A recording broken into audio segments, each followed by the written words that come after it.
Hi everyone, it's Sarah No Support Worker. So I am going solo for you guys, and literally that is the topic. So if you're starting as a solo support worker, you build the trust. You've got the regular clients, your phone has started ringing, your calendar is filling up, and everyone keeps saying, you should hire someone. And it's like exciting, yeah. And it's cute because you're getting to a place that you never thought maybe you could never have scaled to before.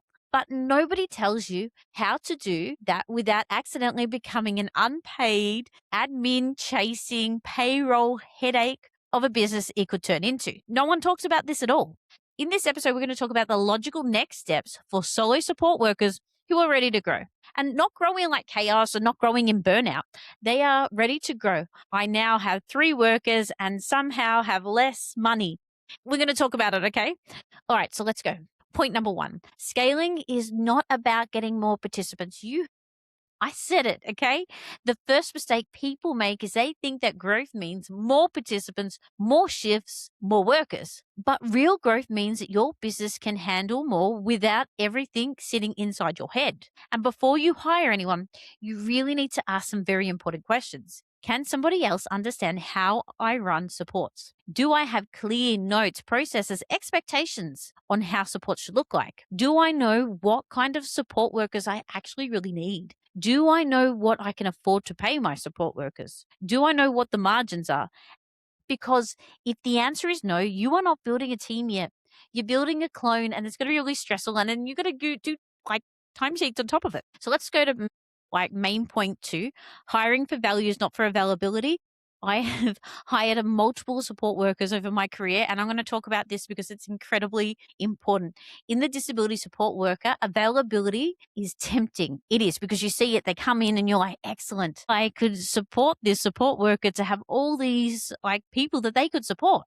All right. Someone says, I can do Tuesdays, and suddenly we're acting like they are the chosen ones because they have availability. But availability does not equal quality. I say it again, does not equal quality. And I have learned this the hard way when it came to hiring support workers, because you really need people to understand boundaries, dignity, communication, documentation, reliability, and participant choice should be the first thing. Skills can be taught. Don't get me wrong. Like there has been people like I've had for support workers that have come with really limited skill sets, or I've had people pivot their careers, and they have been some of the best support workers that I've got. And there's also this thing, common sense is common. A good attitude goes a long way. It does. The wrong worker can actually cost you your reputation. And I've seen this multiple times in small communities where a wrong support worker is with somebody that we serve, and the community talk, small towns talk. So wherever possible, please make sure that you're matching people that you know that are going to wear your company logo, or, even if you don't even have like a company logo t-shirt, but they're going to wear your company with pride.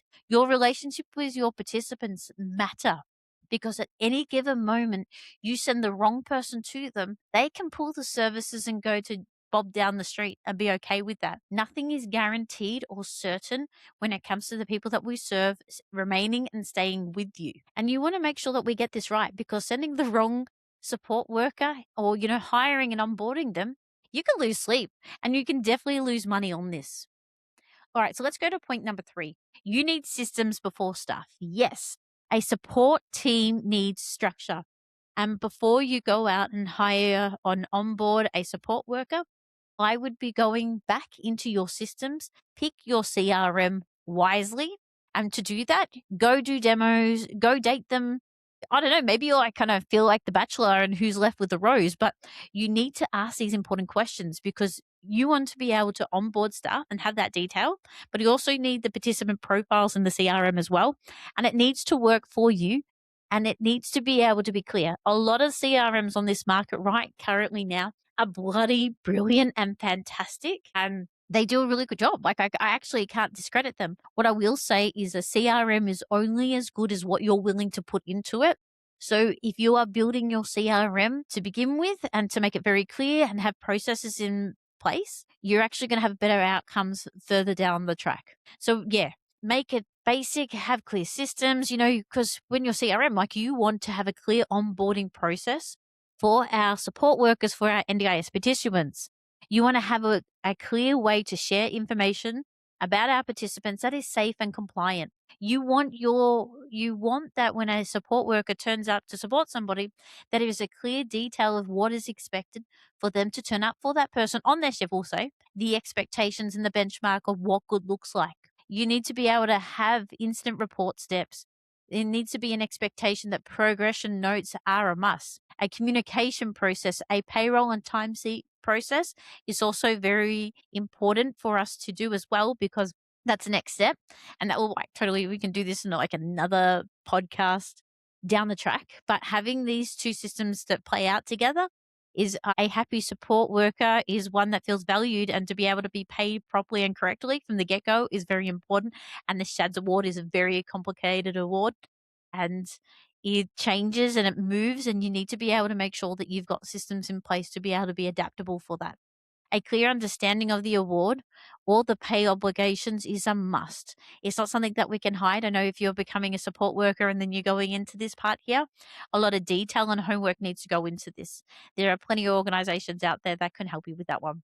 A backup plan when somebody calls in sick. This is huge because we got to make sure that you can't always be that person. Yeah. So having systems in place so to pick up when somebody isn't available for wherever that may be. Because once you bring people into your business, I just remember it. It's no longer a system. This is how things get missed. So things can get missed if you're bringing people in that way, poorly, or not have any systems at all. All right, main point 4, profit is not a dirty word. I know I said it. I did.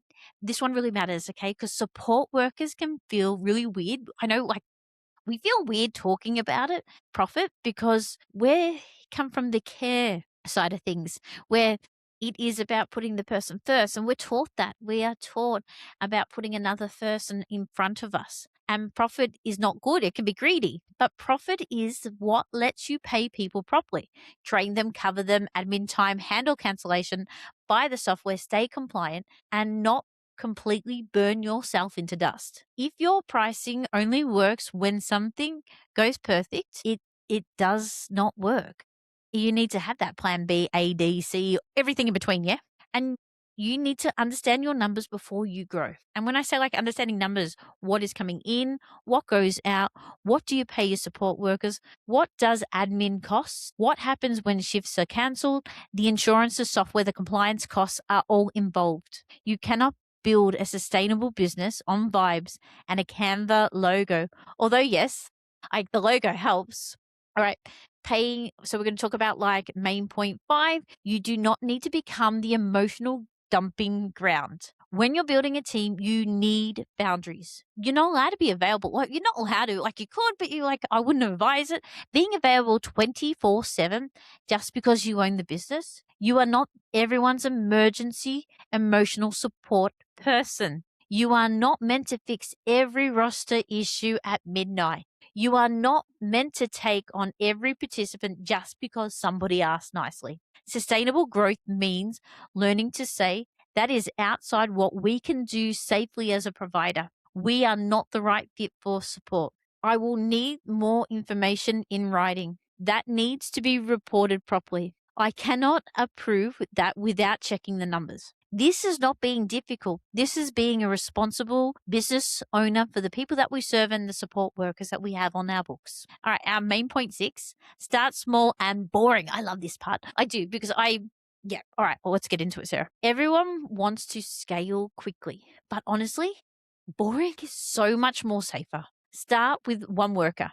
Test your onboarding, test your communication, even test the payroll process. Test whether the participant experience still feels good when you are not the one delivering every shift, and if it aligns, then grow.